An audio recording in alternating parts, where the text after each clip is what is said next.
आवा काही बरे गुस्सा हे झूला हिलिया का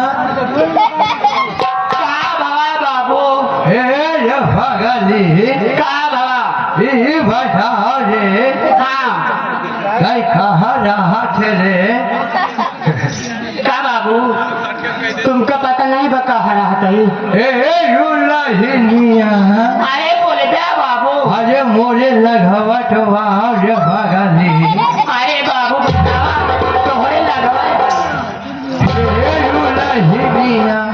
का बाबू जब ते मौका बाबू का हाथ रे भगली हाँ तो मोरिया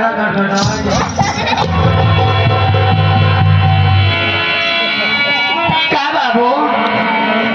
कहता तो हर नजर इधर उधर गलत तो नहीं बा हे झूला हिलिया का बाबा इनके जैसे नहीं आई रे भगलिया का बाबू भले बूढ़ा गया रे पटोहिया हाँ हे झूला हिलिया अरे बोल गया बाबू हे लड़का के नियत खराब करा थे भगली ये जौन लड़कवा मछोरा खाए हम जल जल हाँ ये भगली हाँ हे झूला हिलिया का बाबू मोहल्ले के बाट मार लेते रे भगली हे बाबू तोहर हम हजारों बात माने के लिए तैयार है बाबू बतिया का बताओ बे हे झूला हिलिया हाँ हे झूला हिलिया हाँ कहूँ 4-5 बीघा जमीनिया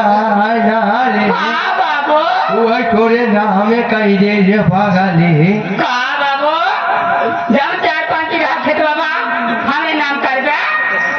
तो कहा का चाहता बाबू हे झूला हिलिया